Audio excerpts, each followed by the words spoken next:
Hi, good evening everyone.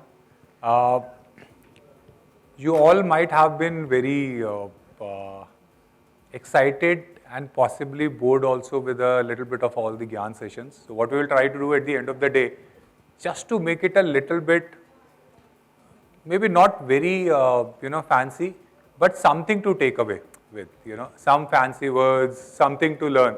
And again, I think in the last session, one of the fancy words which we heard was the GenAI, Chat GPT. So what if we can have a little bit of a masterclass on GenAI? So we'll cover that. But as a small introduction, so myself, Aditya Agarwal, I'm a consultant. I'm somebody who is born and brought up in the space of people analytics. That's my bread and butter per se. I'm a decent swimmer, but something else to say is I'm a very bad joke cracker. So I think in all of your lives there is a friend or colleague who has a very bad PJs. So that's me. And then one again interesting thing. I feel I am a very good family problem solver. Now that's very interesting. Because some of my family members do come to me, give me some that, okay, Aditya, give me something to solve. What is the answer? And I give them answers. The interesting part is they go back and do what they are meant to do.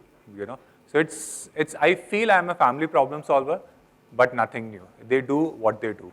So yes, so that's me. We will be covering, and my colleague Kanika. Hi everyone. Am I audible? Hello. Audible now? Yeah, okay. So hi everyone, I'm Kanika, again part of Deloitte, and sure.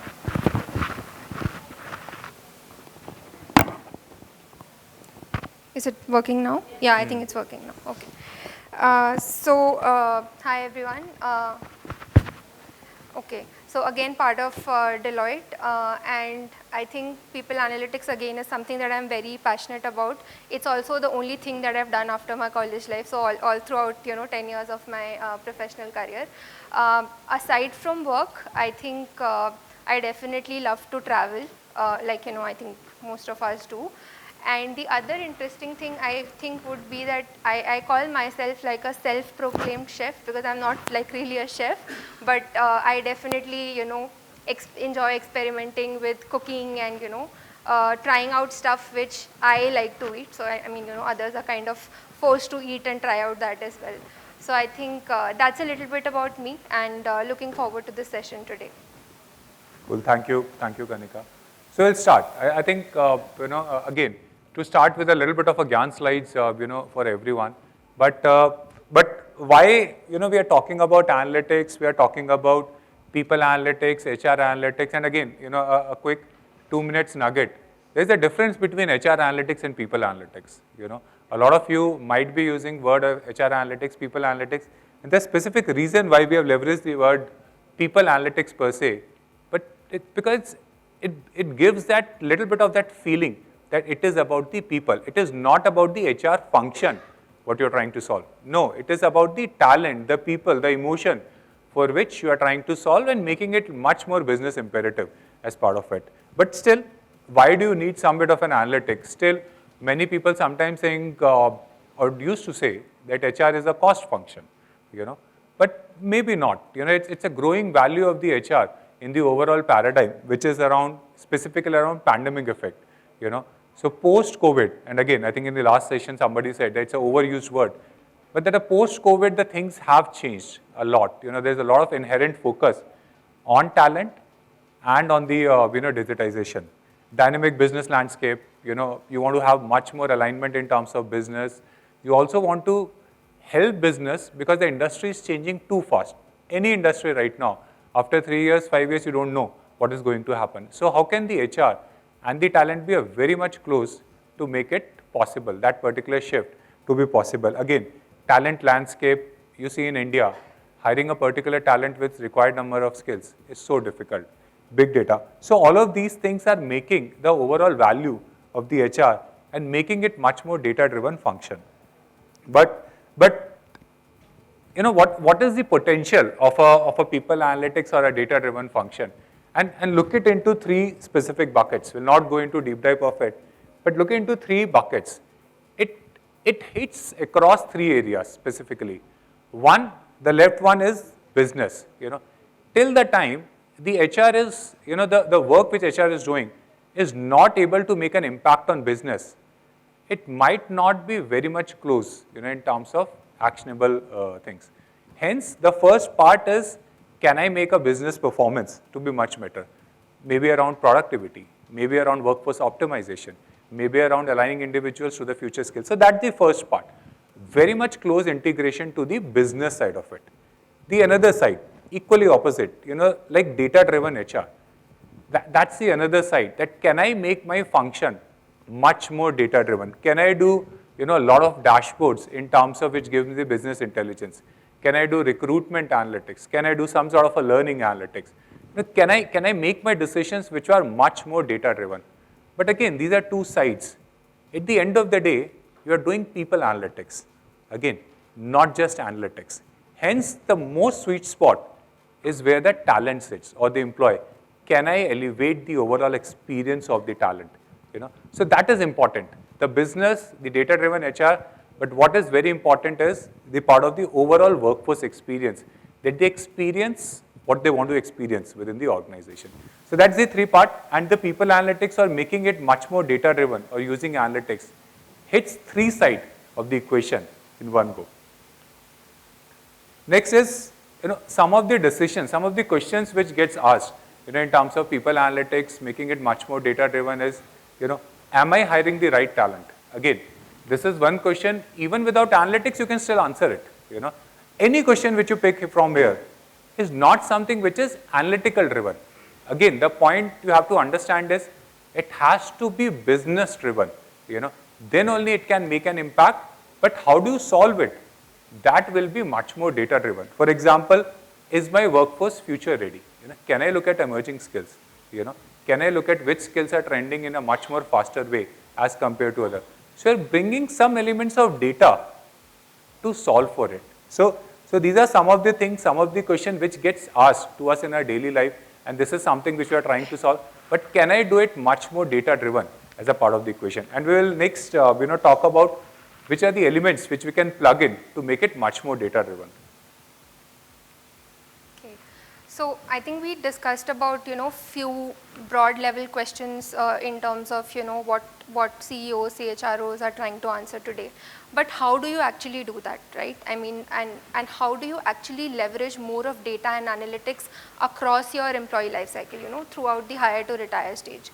So obviously, with the way the amount of data is growing, right, both structured data sitting in your HRMS, HCM systems or other platforms, learning systems, recruitment systems, and also a lot of unstructured data elements as well, right? We have like a lot of performance feedback data, for instance, or just, a repository of, say, employee CVs, for instance. How do we actually leverage the data which most of us, or our organizations have today, and take some meaning out of it, right? How do we really do that across the different stages of the employee life cycle?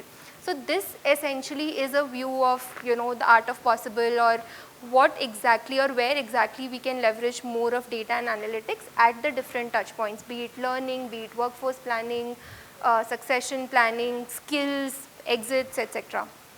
But how does this really work? Maybe I'll just, talk about a few. So essentially, if you see at the very left, we have something called as an employee genome, right?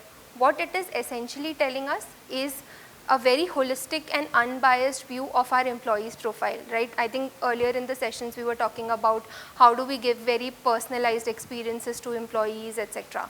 So this is where, we can leverage a whole host of data. There's so much data about, like, there are humongous thousands of data points about any employee which are sitting in our data systems. How do we bring them all together, create a very holistic view of what that employee is all about, right? Their performance, their learning, their skills, their experiences, what roles they've been into, and, their preferences, and so on and so forth. Now, once we have that kind of view, it kind of enables us to do a lot of downstream talent management activities, or take some of those strategic talent decisions downstream as well, right? And in a more objective, in a data-driven way. Now, if I have a view of, what skills an employee has, or what training programs they've been attending, what role they are sitting in, I can design, very personalized learning recommendations or learning paths for them, right? Not just throwing them a dump of thousands of trainings and saying that okay, you should just take up trainings, but okay, maybe these are the 5 or 10 trainings which are the most suitable or most relevant to you given your interests, given your area of work, and also from a future perspective for you to grow and learn, right? I can do that using data, right? Or I can take little bit more objectively performance decisions. Now we are not saying that based it purely off of data, but inform those decisions. For example, if you are having any kind of talent discussions at the year end, have the employees met the relevant KPIs. Obviously there'll be a huge amount of effort if the data is sitting across different systems to get it together and get that consolidated view. But what if we can have something which readily provides that almost a scorecard of sorts, right? To say that okay, this is what the employee's done well, this is the kind of skills they have, this is the kind of potential the employee has, and based on that it can inform the talent decisions a little bit more objectively as well, right? Or multiple other succession planning or career paths generally. Today I'm doing an HRBP role, for example, but can I move into say any other function tomorrow, or can I move into a slightly more strategy oriented role tomorrow, and if yes, how do I get there, right? What are those steps I need to take in order to get there? So all those kind of things is where data is now enabling us more and more to make more informed decisions or choices.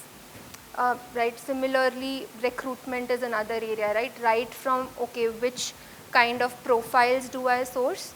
Obviously, if traditionally it has been a bit more manual, but now things are changing. There are so many platforms, so many tools which are available, which are able to help us give that quick screening in terms of that, this candidate is a good fit or that candidate is a good fit. So those kind of recommendations come in very handy in saving a lot of times which HR teams have to spend possibly, or recruitment teams have to spend possibly on doing that manually rather than doing more strategic work, right?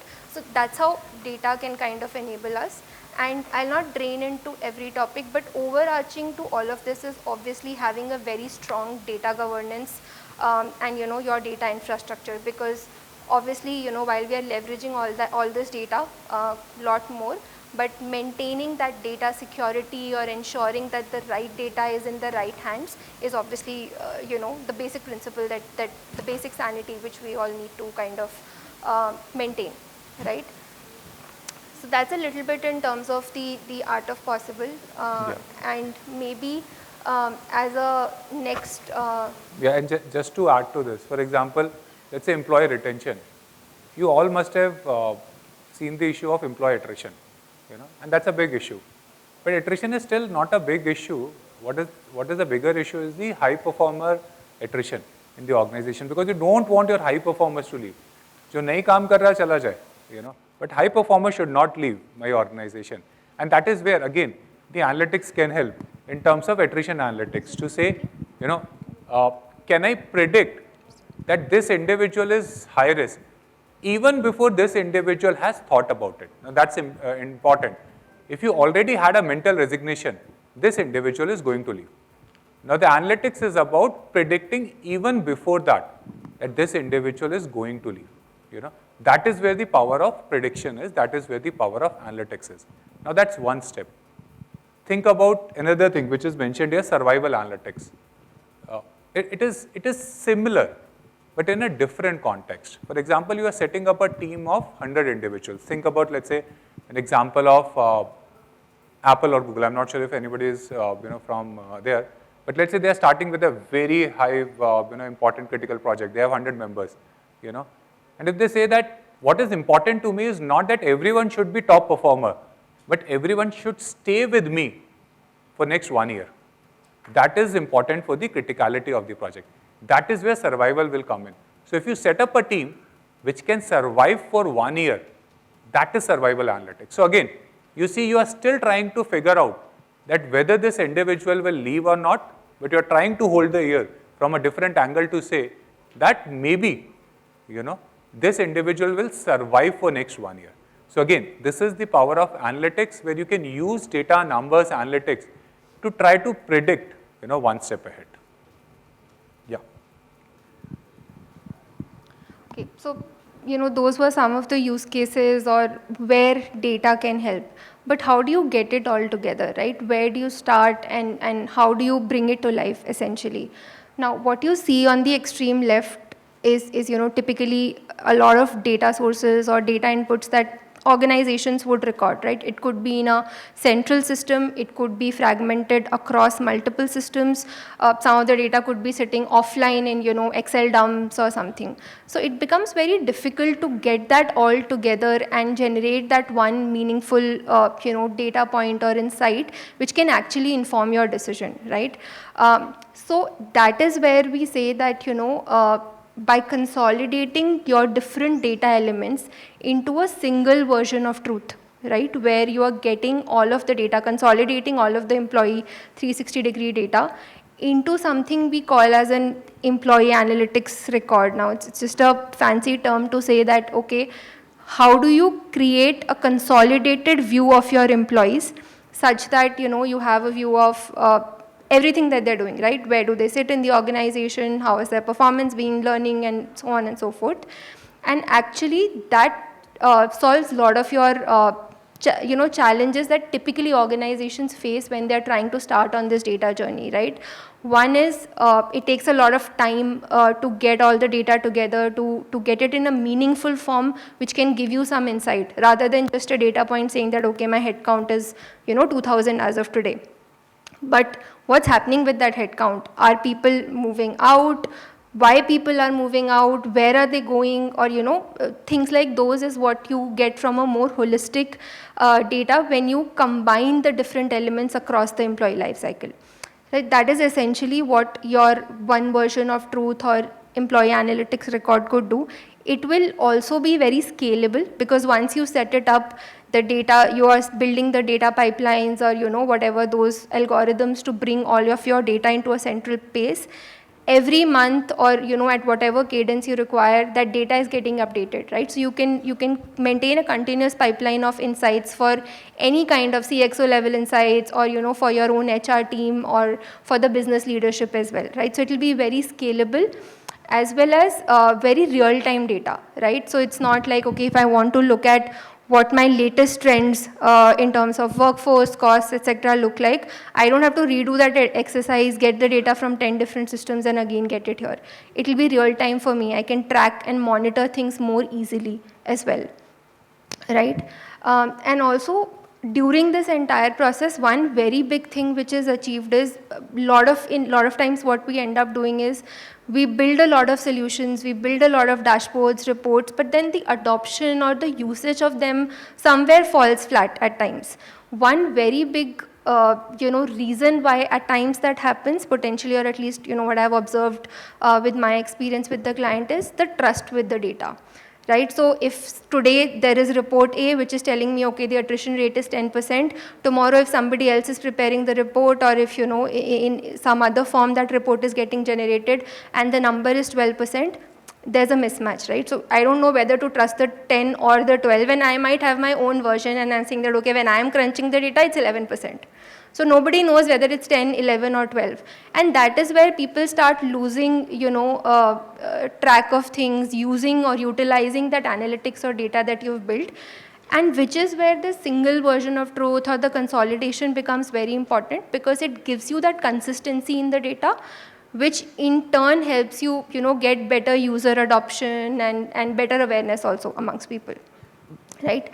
So that's why typically as a starting point or to enable any of your downstream activities, building that single version of truth is critical and important. And obviously the data security and privacy element in terms of, if suppose I'm a recruiter, I probably don't need access to all of, I might need obviously some, but I don't need performance management related data at great depth, right? Or if I'm managing a certain span or certain departments and locations, I don't need to always see or have access to data to the entire organization. It's just an example, it could be different personas, but catering to those personas is also critical when you are actually building your data governance systems, etc., in order to ensure that data security and data privacy elements, right? And then once we have that foundation or that base in place, obviously we can enable basic reporting or dashboarding, be it, our typical headcount reports, attrition reports, performance reports, or even more advanced use cases, how Aditya was mentioning, for example, attrition. If I want to understand that, okay, are there some of my high performers who are at a high risk of leaving, even actually before they leave or they resign? So getting a view of, how they are behaving in terms of their attributes. Are they filling up, simply their goals and KPIs for every year? Are they participating actively in, meetings, discussions? How does the collaboration pattern look like? All these kind of insights can be enabled through, something central like this, which is where your HRBI suite or, a suite of dashboards or analytics use cases can be enabled. And then is actually the interesting thing. So a lot of times what happens is, and that's actually happened, in few instances where the dashboards are there, the data is streamlined, the process is streamlined, there's a regular refresh, there's a real-time data. But then the challenge that the users face is that, okay, there's so much data, how do I really navigate through it and bring out probably those 5 key points which are really important for my leadership? Right? Obviously, they don't have the time to skim through 3 pages or 5 pages of dashboards, apply multiple filters to get to those. So how do I summarize that quickly and, enable that for them? And also not having to spend too much time on it, right? Because again, it's repetitive, mundane. That is where GenAI can be a enabler of sorts in terms of actually helping you synthesize or, bring in the key or the top insights or answer to any of your top questions. So, okay, where am I losing most of my high performers, right? That's something as simple as that you enter as a prompt and you'll get a very summarized response in terms of, probably this department, this tenure, the set of tenure is where, you are seeing maximum high performers leaving or, similar such insights. So that kind of becomes an add-on layer or a very good complementary layer which basically helps you get to, the root cause or the hotspots much more easily rather than having to skim through all the dashboards, data. Obviously, that helps with the details, but then those very 5 crisp points is what, GenAI can help you summarize as well. Anything other than that? Okay, so we talk about how to get started and, how do we go about it? Now, typically, obviously, if you are starting on your analytics journey, it's not like, within a day or a month or even a year, you'll achieve everything, right? It's typically a journey. And it's typically a journey where you are seeing the way we are utilizing data and the kind of insights that we are generating evolve. Right? So if you see at the extreme left where you are just beginning or probably starting with your analytics or data journey is where you are still probably living a little bit in hindsight, where you have data, lots of data possibly, but maybe all you're using it for is, just seeing that, okay, very basic Excel-based reports to say that, okay, this is my head count across the geographies, across different departments, etc. That definitely gives me a view of how my workforce is spread today, but does it really answer any of the, what the problems are potentially with my workforce? What are the kind of actions that I need to take? Or, what kind of strategies or interventions do I need to design? And also why that is happening, because that will help you design more targeted and, more meaningful interventions as well. So that is where if you move to a little bit more mature, use of data and analytics and bring in not just, analyzing headcount in a silo versus, say recruitment data in a silo, learning data in a silo, but actually bringing all of those elements together and trying to see what are the interactions or what are some of the correlations that you are seeing or the patterns that you are seeing in the data. That is where you move from, simple data reporting to more insight generation, which is little bit more meaningful, is able to help you understand the problems and also why those problems are happening, right?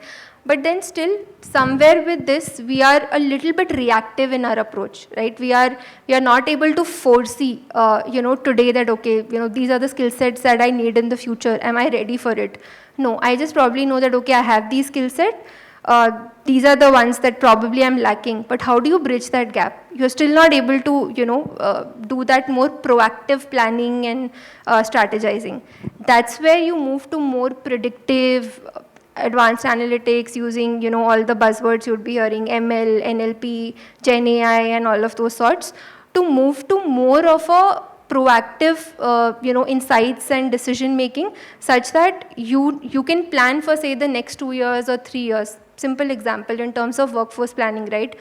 We all set targets to say that, okay, this year I'm going to hire these many people. This is how that distribution is going to look like. And typically at certain, cadences or certain checkpoints, we track how we are doing well against that target or not. But what if we could plan, say, our next 2-year, 3-year journey in advance to understand that, okay, based on, the workforce dynamics that I have, the kind of work inflow that I have, certain macroeconomic factors, over the next 3 years, possibly I'm going to need these many people more. But then at the same time, if I look at my attrition patterns, my retirements, or, the way people are moving within the organization, I'm going to be possibly short of 1,000 people, as an example. So I know today for sure that in the next 2 years or 3 years, this talent shortage is one problem that is going to hit me.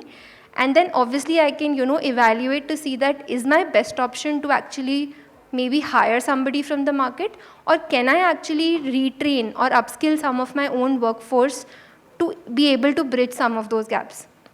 Right, so that is where more predictive and advanced analytics is helping us do things more proactively and plan ahead for the future. And that's where, we are moving from a more beginner to a more advanced or leading people analytics capability, where we are truly utilizing data to make future projections and, plan for those as well. Okay, so this one it's little interesting. So I think till now what we were talking is about, okay, how do you do analytics, what it is, how do you enable it and all that. But what you see here is actually the results from a people analytics maturity study that we conducted twice now. So we did it one in 2022 and one, recently in 2023.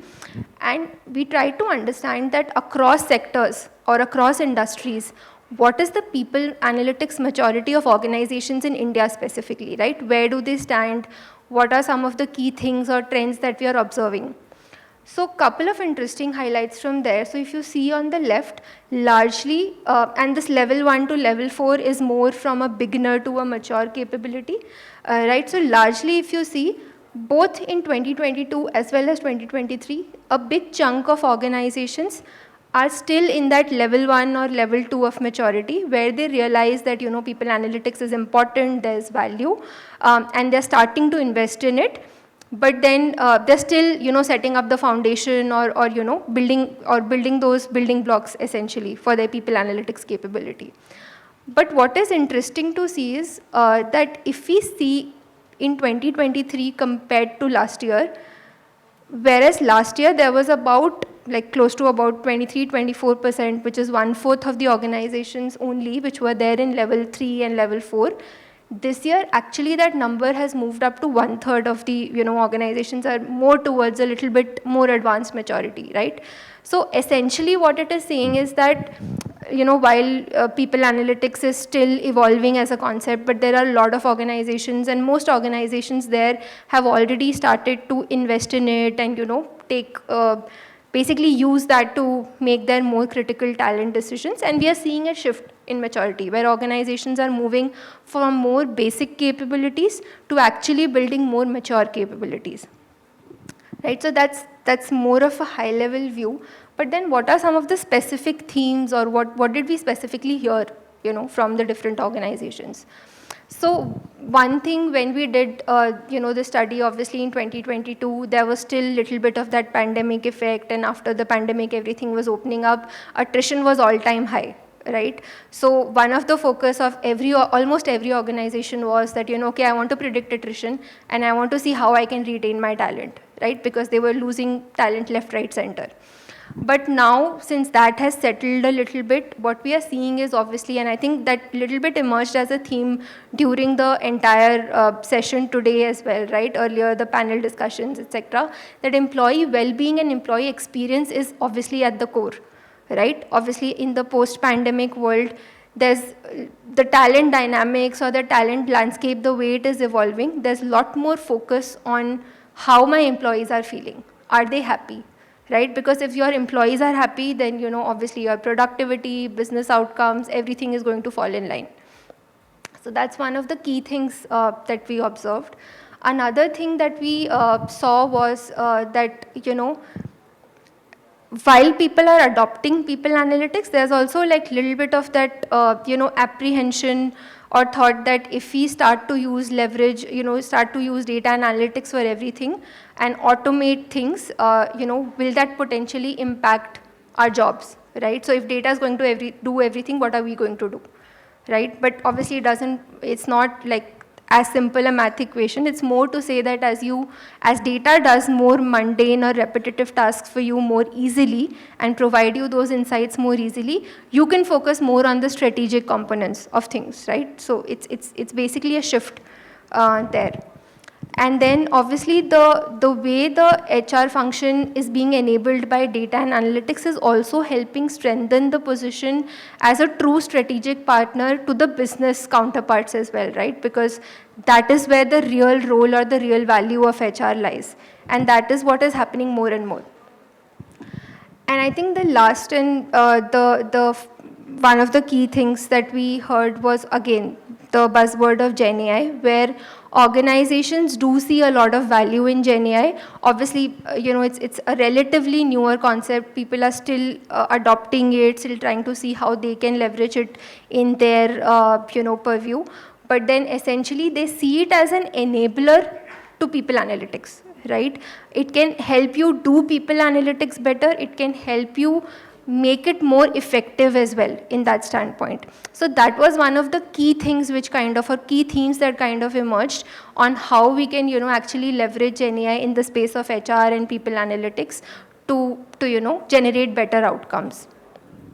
And I think with that, Aditya, if anything you would like to add, Yeah. or we can. So one simple thing which you can take out of this is also, if you want to start this journey of people analytics, you know, the first point, don't boil the ocean.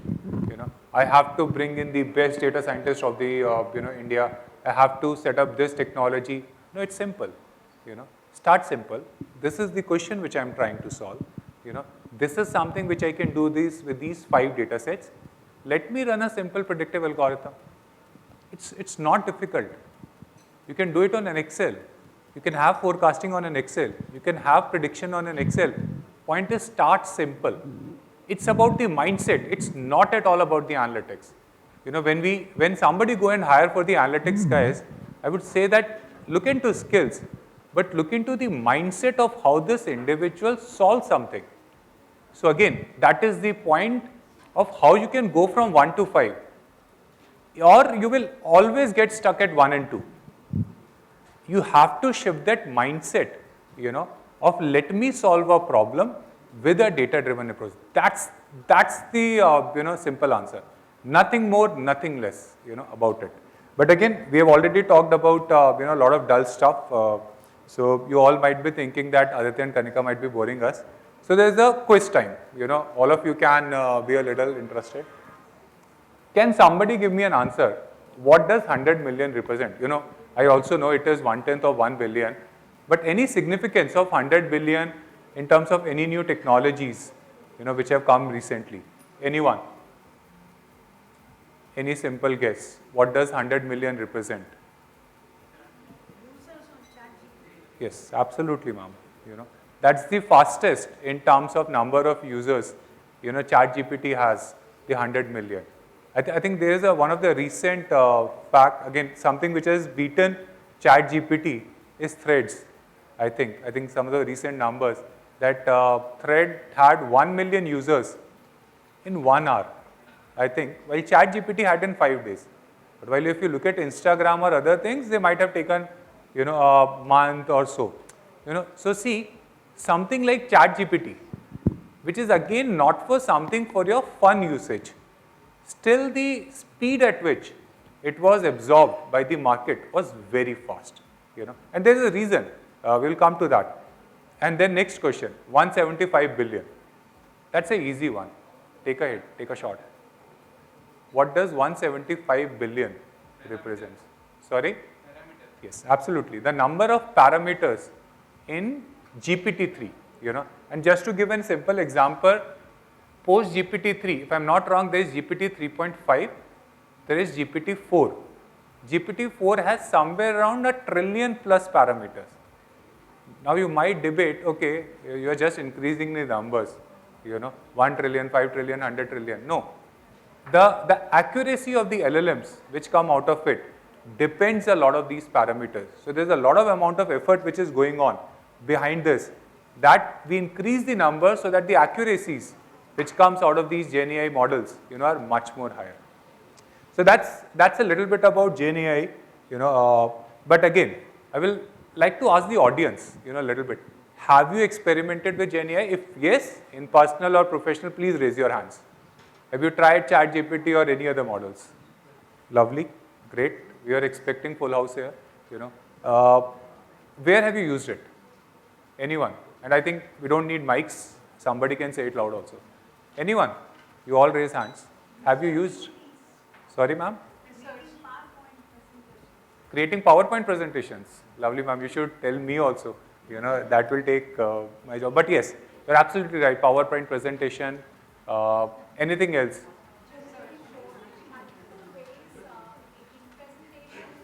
Yes. Speeches or laying out some layout, making some layouts for some presentation also. Yes, ma'am. I wish we could also say that a portion of this speech is from ChatGPT. Yes. But anyone else? No one uses it for a homework? I use for research. Sorry? I use it for research. You use it for research. Which research, ma'am? I'm a recruiter. I do a lot of research about what's happening in the world and companies. Lovely. So I do a lot of research. I've heard a lot of organizations are creating job descriptions using ChatGPT now. Yeah. They come out to be very well. Why to make a hassle of a new role which is coming out? Let's use ChatGPT. And see, the point is, it is not wrong. Because you now have the technology in your hand to use it, then why not use it? But there always will be a flavor of how do you give the right prompts which are specific to your organization. Just writing that, okay, ChatGPT, write a job description for a data analyst. It will give you, but it might be very generic because ChatGPT is looking at the data. And I'm just talking about ChatGPT to be very, honest. There are a lot of GenAI models. ChatGPT is OpenAI, there is Llama, there is Flan, there is a lot into the market, so go and explore it. But again, the point is, you have to be creative in terms of how you want it for your organization or your context. So just writing the right, simple job description for data analyst won't work. It will give you. And if you want a very generic person also to come and then put all the load on the interviewer, it's up to you. But you can be very specific that these are some of the skills, this is a little bit of an experience, this is some specific traits which I am looking at, and trust me, it will give you a very good answer, which you might like, and go and use it in your daily life. So that's about GenAI. But again, I think the point is, we are standing here in 2023. There's a lot of GenAI which is already there. But I think if we are having this conference, possibly, Kanika and I are doing it 2025, you might not need us also. In 2025, the technology would have, gone further ahead in this particular space. And if you see, a lot of us are only talking about text in generative AI. But there is a lot of other applications. And we are not saying that for this particular purpose. But to understand the breadth of GenAI, you can use it in image. I think a lot of you might be hearing a lot of painters or artists are complaining that you can have a great painting which can come out of generative AI or ChatGPT. No, sorry, generative AI, not ChatGPT. Audio. A lot of musicians are complaining. We are putting up a lot of hard effort. But it is giving. That's the truth of it. You cannot you cannot escape from it. Video. A lot of animation companies might be using a lot of generative AI in this particular space. Codes. I think if you ask a coder, a random code or which is something which is not working, they put it into ChatGPTs and try to answer that. Can you correct it? Can you explain me? Simple. We all have experience. There is 100 line of codes. somebody else have written, that individual has left the organization, new person coming in and asking, oh, what was written? I don't know, I don't understand. But that can help you to understand that what is written, what does it mean? That is the power. And again, a lot of 3D applications for the different GenAI applications which could be there. Now, we talked about GenAI, but again, we are in a HR conference today. What is the impact of GenAI on HR? Again, so the point is, which we are saying is, the HR of today, if you look at, and please correct us if we are wrong, but a lot of time goes into the transactional and the operational task today. Most of the time, we are still not saying 100% of the time. Strategic decisions, automated tasks, self-survey tasks, but still a lot of time is going into the transactional and operational tasks. What will happen post this? 2025, 2026, you will see a lot of amount of this particular work will be taken away by the GenAI, not just GenAI possibly, but by the automation, the analytics which we all are discussing. And that is where the transactional and the operational task will go less. The task will not go less, the amount of energy which you are spending on that particular task will go less. And that is where the other things like strategic decisions, business licensing, that is where you can spend a lot more time when you are doing this. So again, the amount of work or the way of working in an HR function is going to transform in next few years. Either you accept it or you not. It's up to you. But if you will not, then the organization of which you are part of, you are restricting that organization in the first place. So again, we are not saying that this will happen tomorrow. No. It will take its own time in next 2-3 years, but it is going to happen. So if you are inviting us for the 2025 conference, we might be giving us a HR of future, because this thing might have been achieved by then. So that's one. Again, this is the impact on HR. But again, there could be a different perspective altogether. What is the impact on talent? So again, we'll not drain too much into this. So ignore the below part. Look at the above part. For a talent, the current day in the life, individual is spending a lot of time in terms of meetings, focus work, but there is a yellow bar which exists. And I hope it is visible to everyone. The legend says, work about work. Anyone, because first time when I heard this particular word, I thought it's a grammatical error. But anyone here who can tell me what work about work is? Planning. Sorry? Is it about planning? Yes. So it is about planning when you are thinking about work but not actually doing it. And I think everyone in this room, I will give 2 examples specifically. When an email comes, and you know that this is an email which I can answer in 5 minutes or 2 minutes. But possibly what you will do is, you will read it, make a to-do note, again unread it. I will answer it later in the day. But you could have answered it in 2 minutes. Now that's not working. That is work about work. When you are thinking about that particular work, but not actually doing it. Again, you all must be using OTT in some form of the shape. And you take a remote, you open a Netflix, and you do left and right and up and down for 30 minutes, but not actually watching a movie. Again, that is work about work. Ideally, you could have opened something, watch it for 30 minutes, it would have been something better. But you are thinking that this is the best thing I need to watch, and this will be the best 30 minutes of my life when I will watch this. That is work about work.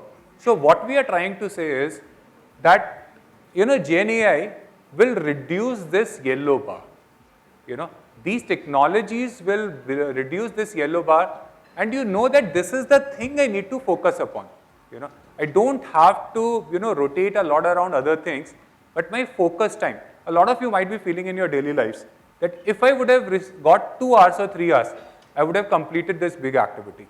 But because of my meetings, because of my work about work, I'm not able to do it. Then at the end of the day, after 7 p.m., when all my meetings are done, I will sit, I will do that work, send it out because I have committed, it is EOD, end of the day. That is where you see, if you use, and this will again not happen in a day or 2.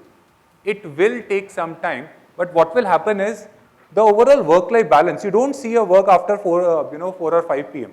Again, that will not happen. So don't have false impressions of this, that you will not work after 5 p.m. in Indian corporate. But that the quality of work or the focus around work, that will increase, and you might get some better time in a day to do some of your core work. So this is how it will also impact talent in another way. So this is how, generative AI will impact the HR and the talent. But I think we will talk now about how it will impact the organization also. Okay, so we talked a lot about Gen AI, and how a lot of some of the activities can be not fully, but can be supported, enabled, and little bit automated, or impacted rather, using Gen AI. So what we did is like a little study, right? So what we did is, and this was focused more on the finance industry in general, so stretched across core as well as non-core roles within finance. And what we tried to see is that how much is really the impact of Gen AI, right? So what we did is analyzed about 1,000 plus tasks or activities that people across different roles, and these were spread across about 50 plus roles. How are these tasks or activities impacted by Gen AI, and where do we see more of an impact, right? Where do we see that Gen AI has more of an impact? Which roles are more impacted compared to the others? And what we saw was, at an overall level, there was roughly about 15% of those tasks or set of work which is impacted by Gen AI, but there are certain roles which are more impacted as compared to the others, right? So what you see on the top, like fraud analysts, credit analysts, etc., these were some of the relatively more impacted roles. And if you observe like one pattern essentially between the roles that you see on the top versus what you see on the bottom, some of these roles on the top are roles which are doing more desk work, using data or using more computers, etc., research and all of that, whereas some of the roles on the bottom are still more field work oriented or more core work oriented. So because obviously ChatGPT is helping you do your research, consolidate your data, and enable some of those stuff, and that's why we see a little bit of more impact there. And essentially, when we see what does it mean for the organization, right? Okay, these roles are impacted, these roles are less impacted. But when we see within an organization landscape, obviously the workforce costs or the amount that they're spending, right, on different roles or on generally on their people, we also saw that some of these roles, right, are the roles where the roughly the average salary or the amount that is being paid is little bit on the higher side, right? So what you see on the top right quadrant here are some of the roles which are more impacted by Gen AI, and also little bit where the organization is spending more money or paying a little bit more money as well.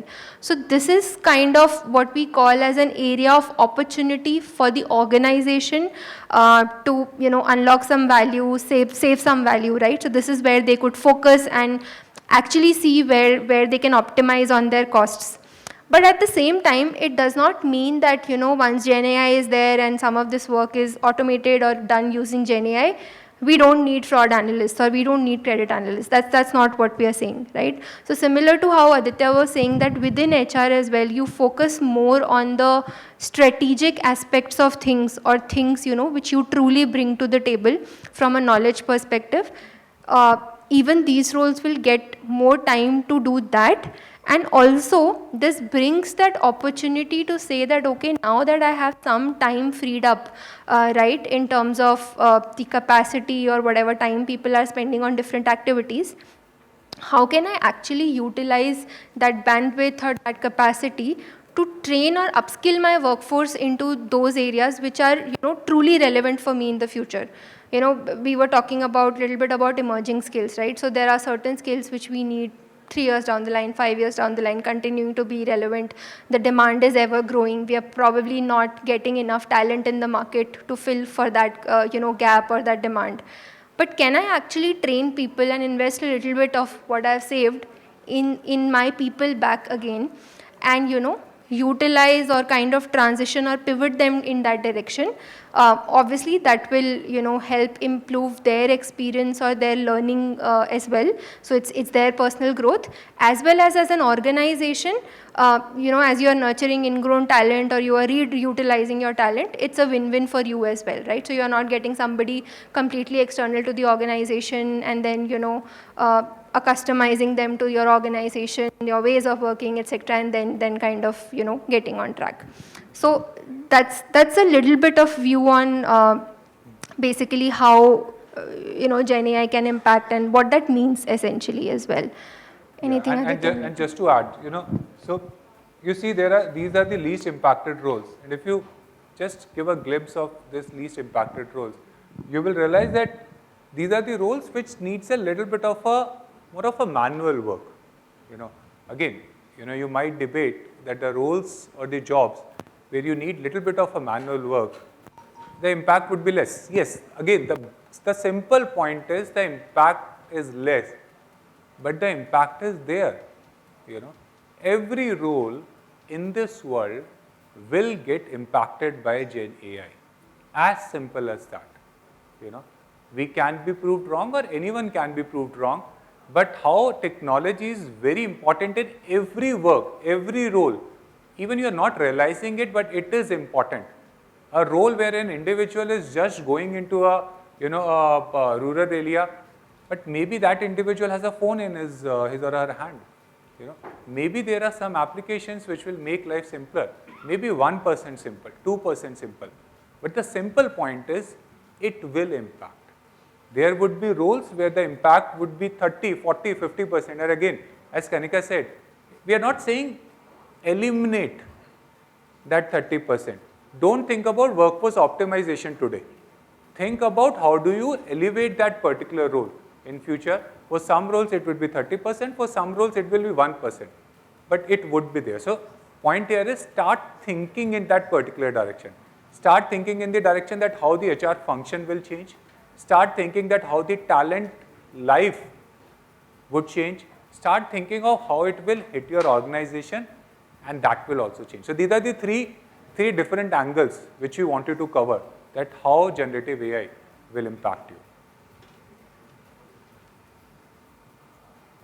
And I think we will not drain into this, but this is essentially, a more drill down or a more deep dive view into how Gen AI specifically, can be leveraged or can come in handy across the across the employee life cycle, right? Where or can you use Gen AI? We talked about standardizing JDs or, summarizing, for example, the feedback after interview so that you have a very crisp summary available to you rather than having to go through, multiple documents or, going on to the portal and seeing what feedback who has entered, right? Or just simply summarizing some of your key insights, right, how we were discussing. So there can be obviously multiple use cases, and then these are, some of those aspects or areas. Yeah, so in a funny way, we call this as a photograph slide. So the number of cameras which come up when this slide is being presented is much higher than the whole of the presentation. So I think next time when we will present, and it's I'm not saying for this specific audience, but this is true. It is too heavy to be explained. I think this is something to take away and read it. When you go home, that where exactly it can hit, and these are 5 areas, and that is the intent for us also. Take it away. Take this slide, think about it. When you go home, when you are doing your work, that these are 2-3 areas where it can get impacted, and that is the intent. And I think that was the idea, for us to, come and present. So this is what we wanted to present. But yeah, opening the house for any questions, if anyone have from a people analytics perspective or a Gen AI perspective. Cool, then I think we are good for the day. Cool. Thank you, everyone.